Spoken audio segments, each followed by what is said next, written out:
Sanjay sir KTR సార్ని మస్త్ అంటే మస్త్ గట్టిగా అరుచుకున్నాడులా. సారు మాట్లాడుకుంటా తెలంగాణలో ఇక కుటుంబ పాలన పోయింది, ఇక తెలంగాణలో వచ్చేది బీజేపీ పార్టీని అని అన్నాడు. సారు మాట్లాడిన మాటలు మీకు చూత వినిపిస్తా, ఓ పాలి వినుండ్రి. అవునల్లా బండి సంజయ్ సార్ కేటీఆర్ సార్ని కేసీఆర్ సార్ని చూస్తా గట్టిగా అరుచుకున్నాడు. సార్ మాట్లాడుకుంటా కేటీఆర్ నన్ను పట్టుకొని బండి సంజయ్ పార్లమెంట్కి పోయినావా ఒక్కసారి అన్నా అని అడుగుతున్నాడు. వాళ్ళ అయ్య కేసీఆర్ వాళ్ళ ఎంపీలు ఎవరైనా పోయి ఎన్నడన్నా పార్లమెంట్ లో ముఖం చూసిర్రా? బండి సంజయ్ పార్లమెంట్కి వేయండా అంటున్నాడు కేసీఆర్ కొడుకు. నీ కళ్ళు దొబ్బినాయి రవి, నీ కళ్ళు దొబ్బితే నేనేం చేయాలి? పార్లమెంట్కు నీ ఎంపీల అటెండెన్స్ చూడు, నా అటెండెన్స్ చూడు, మీ అయ్య అటెండెన్స్ చూడు.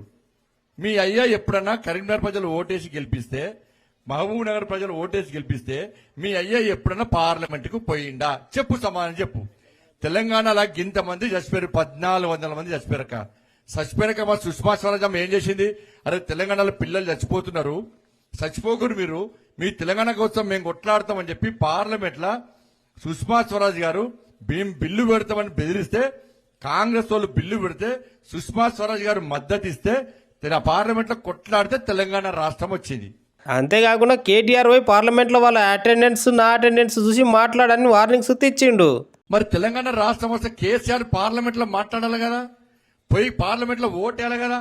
ఓటు వేయలే, వీళ్ళు అయ్యే పార్లమెంట్ ఓలే, వీళ్ళు అయ్యే పార్లమెంట్ ఓలే, పార్లమెంట్ లో ఓటేలే, తాగి అన్నాడు హైదరాబాద్ ఢిల్లీలో తాగి అన్నాడు. ఇవాళ పోటీగాడు వచ్చేట బండి సంజయ్ పార్లమెంట్కి పోయిండా? బండి సంజయ్ పార్లమెంట్ లో మాట్లాడిండా? నీకు సిగ్గుండాలి, అక్కలు ఉండాలి. నీ ఎంపీల మొత్తం ది, నీ ఎంపీల అటెండెన్స్ ది, నీ ఎంపీలు ఎంతమంది పాల్గొన్నారో ది, నా అటెండెన్స్ ది.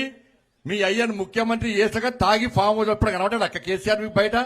ఇవాళ నేను ఎంపీ అయిన తర్వాత నేను రాష్ట్ర అధ్యక్షుడు అయినాక తెలంగాణ రాష్ట్రం మొత్తం 150 రోజుల ప్రజా సంగ్రామ యాత్ర చేసి నీ కుటుంబ పాలనకు వ్యతిరేకంగా, నీ రజాకారుల పాలనకు వ్యతిరేకంగా, నీ అవినీతి పాలనకు వ్యతిరేకంగా ఈ తెలంగాణ మొత్తం పొట్టు తిరిగి తెలంగాణ ప్రజలను చైతన్యవంతం చేస్తే నీ కుటుంబ పాలన అంతమొందించిన పార్టీ ఇలా భారతీయ జనతా పార్టీ అన్న విషయాన్ని కేసీఆర్ కొడుకు గుర్తుంచుకోవాలి.